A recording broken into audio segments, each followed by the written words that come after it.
अब हमने देखना है कि इक्विलिब्रियम कांस्टेंट यानी Kp फॉर गैसियस रिएक्शन। इससे पहले अभी हमने Kc की हमने बात करी कि Kc क्या होता है, product upon reactant, concentration of product upon reactant.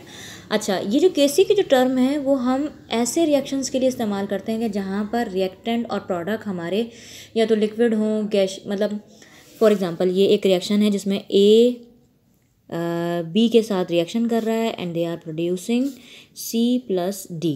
First करा कि ये A लिक्विड हो सकता है, B गैस हो सकता है, C कोई सॉलिड बन रहा है, D कोई गैस हो सकती है। यानी कि क्या है कि जो इनकी स्टेट है वो क्या है, डिफरेंट है।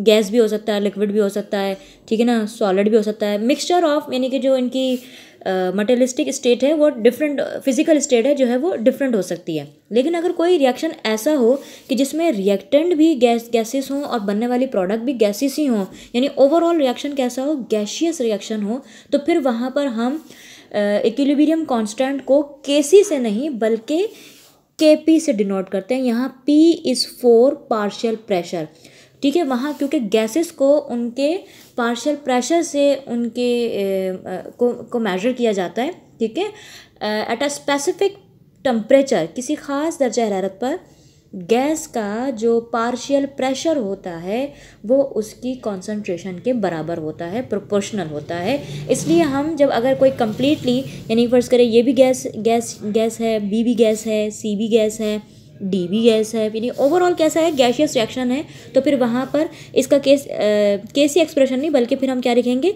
Kp। यहाँ मैंने अभी बताया कि P फॉर पार्शियल प्रेशर, वहाँ हम गैसेस को का पार्शियल प्रेशर को इक्वेशन में पुट अप करेंगे। अब यही इक्वेशन जो है, ये फॉर एग्जांपल जो हमने अभी रिएक्शन लिया है A+B and they are producing C+D, इसका हम Kp एक्सप्रेशन देखें कैसे लिखते हैं। सब चीज़ वही रहेंगी, बस क्या होगा, कॉन्सेंट्रेशन की साइन रहेगी, लेकिन यहाँ पर आ जाएगा पार्शियल प्रेशर, क्योंकि वही प्रोडक्ट अपॉन रिएक्टेंट। तो partial pressure of C, partial pressure of D, reactant में partial pressure of A and partial pressure of B। ये इस तरीके से इसका एक्सप्रेशन लिखा जाएगा। अगर के इनके नंबर ऑफ मोल्स होंगे तो वो नंबर ऑफ मोल्स सुपरस्क्रिप्ट यानी पावर बन जाएंगे, ठीक है। बिल्कुल वही चीज़ करना है, बस सिर्फ क्या है कि टर्म Kc से अगर गैसियस रिएक्शन है ओवरऑल तो फिर वहाँ पर Kc की जगह हम Kp की टर्म इस्तेमाल करेंगे, ठीक है।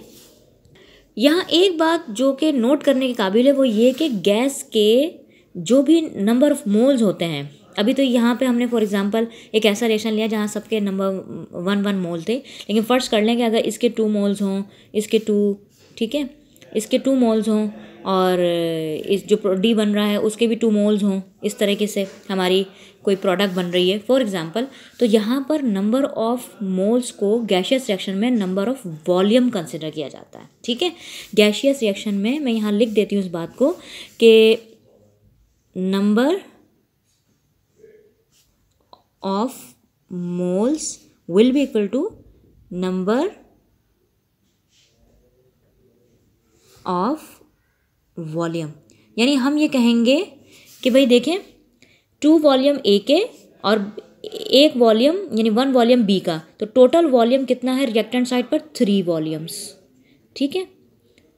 गैसियस रिएक्शन में नंबर ऑफ मोल्स को वॉल्यूम्स कंसिडर करते हैं क्योंकि गैसेस अपने वॉल्यूम से मेजर की जाती हैं, अपने पार्शियल प्रेशर से जो भी उनकी मेजरमेंट्स हैं उनसे कंसिडर की जाती हैं, ठीक है।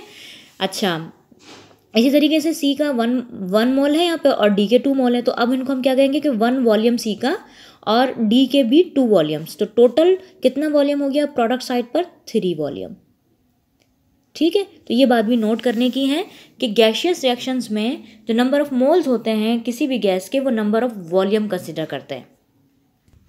अब हमने देखना है relation between Kc and Kp, यानी कोई एक रिएक्शन है ऐसा जिसकी पहले हमने Kc की वैल्यू मालूम करी और फिर उसी रिएक्शन का गैसियस वर्जन में उसको यानी कि गैसियस फॉर्म में अगर हम कन्वर्ट करें और फिर उसका Kp वैल्यू मालूम करें तो उन दोनों का हम क्या करें, कंपैरिजन करें।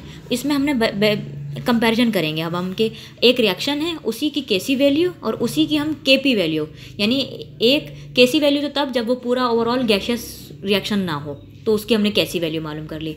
उसी रिएक्शन को अगर हम गैशियस रिएक्शन में कन्वर्ट कर दें, यानी तमाम तर जो रिएक्टेंट साइड और प्रोडक्ट साइड है उसको गैस में कन्वर्ट कर दें और फिर उसका हम क्या लें, केपी वैल्यू मालूम करें, तो फिर ये दोनों का जो कंपैरिजन है वो हमें ये बताएगा कि रिएक्टेंट साइड और प्रोडक्ट साइड पर वॉल्यूम चेंजेस क्या हैं। यानी कोई रिएक्शन अगर प्रोसीड हो रहा है तो उसकी जो केपी और केसी की जो वैल्यूज़ हैं वो हमें इंफॉर्मेशन देंगी about the volume of the reaction, के रिएक्टेंट साइड पर वॉल्यूम कैसा था, और जब वो रिएक्टेंट प्रोडक्ट में कन्वर्ट हुआ तो जो रिएक्शन प्रोसीड हुआ आइदर वो वॉल्यूम में तब्दीली के साथ हुआ या वॉल्यूम में तब्दीली के साथ नहीं हुआ, और अगर तब्दीली हुई तो वॉल्यूम की तब्दीली रिएक्टेंट से ज़्यादा हुई या रिएक्टेंट के वॉल्यूम से कम हो गया वॉल्यूम, ये तब्दीली। यानी कि केपी और केसी का जो रिलेशन है वो हमें बताता है कि कोई रिएक्शन अगर इक्विलिब्रियम की तरफ प्रोसीड कर रहा है, इक्विलिब्रियम की तरफ बढ़ रहा है, तो वो वॉल्यूम में इजाफे के साथ हो रहा है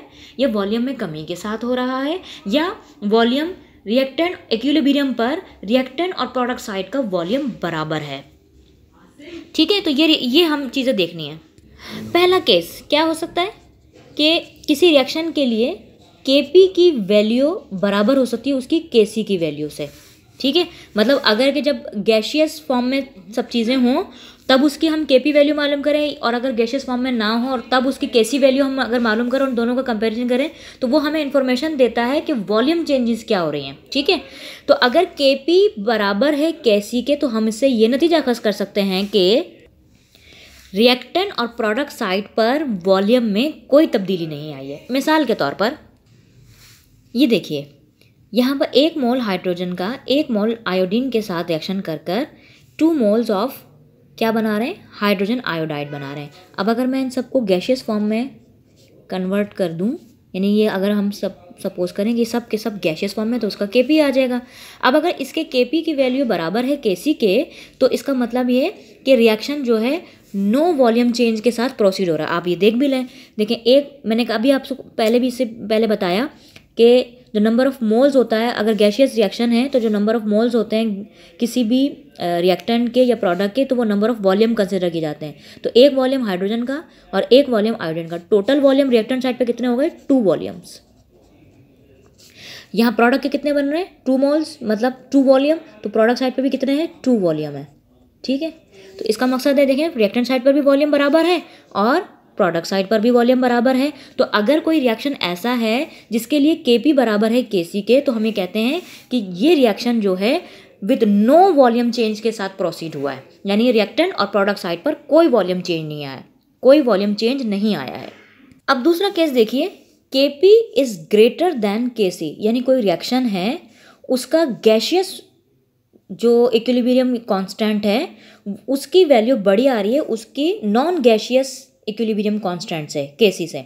तो इसका मतलब है वो जो रिएक्शन प्रोसीड हो रहा है वो प्रोडक्ट साइड में जब इक्विलिब्रियम यानी कि अचीव हो रहा है तो प्रोडक्ट साइड पर वॉल्यूम ज़्यादा है और रिएक्टेंट साइड पर वॉल्यूम कम है। केपी क्योंकि बड़ा है यानी कि इक्विलिब्रियम के ऊपर प्रोडक्ट साइड का वॉल्यूम ज़्यादा है और रिएक्टेंट का वॉल्यूम कम है। तो ये इस रिलेशन से या इस इंफॉर्मेशन से हमें ये इंफॉर्मेशन मिलती है कि अगर केपी और केसी की वैल्यू को हम कंपेयर कर लें तो हमें पता लग जाता है कि कोई रिएक्शन वॉल्यूम की किस तब्दीली के साथ रोनुमा हो रहा है, यानी प्रोसीड हो रहा है। इस केस के लिए एक रिएक्शन हम एग्जाम्पल लेते हैं। ठीक है जी, अब ये एग्जाम्पल देखें, 2 मोल अमोनिया NH3 रिएक्शन कर बना रहे हैं 1 मोल नाइट्रोजन का और 3 मोल हाइड्रोजन के। अब ये सब क्या है, गैशियस फॉर्म में। ठीक है भाई, अब इसके लिए हम क्या कर लेंगे, इसकी केपी वैल्यू मालूम करिए और इसी रिएक्शन की कोई ना कोई केसी वैल्यू भी होगी, जबकि ये सब गैशियस फॉर्म में नहीं होंगे। ठीक है, तो उसकी जब हमने केसी वैल्यू मालूम करी तो वो कैलकुलेट हुई भी और उसको हम केपी वैल्यू से, जो कि अब हमने इसकी गैशियस फॉर्म में कन्वर्ट होने की वजह से मालूम करी, तो केपी की वैल्यू बढ़ आ रही है। तो ये बता रहा है कि देखें 2 वॉल्यूम्स बन रहे हैं। नंबर ऑफ मोल्स को मैंने अभी बताया, बार बार कह रही हूँ कि number of moles number of volume consider होते हैं। तो 2 वॉल्यूम बन रहे हैं रिएक्टेंट साइड पे, जबकि आप प्रोडक्ट साइड पे देखें तो कितना, 1 वॉल्यूम इसका और 3 वॉल्यूम जिसके, टोटल वॉल्यूम कितने हो गए, 4 वॉल्यूम।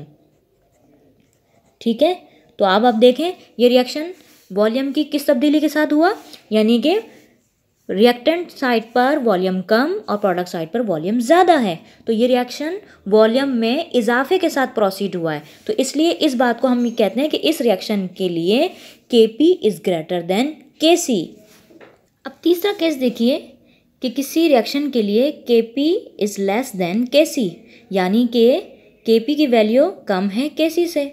तो जब यानी अब ये देखें, ये रिएक्शन देखें, 2 मोल्स सल्फर डाइऑक्साइड के 1 मोल ऑक्सीजन के साथ रिएक्शन करके 2 मोल्स बना रहे हैं सल्फर ट्राइऑक्साइड के। तो अगर हम वही बात के नंबर ऑफ मोल्स को नंबर ऑफ वॉल्यूम कंसिडर करेंगे, 2 वॉल्यूम इसके और 1 वॉल्यूम इसका, टोटल कितने हो गए 3 वॉल्यूम्स रिएक्टेंट साइड के ऊपर।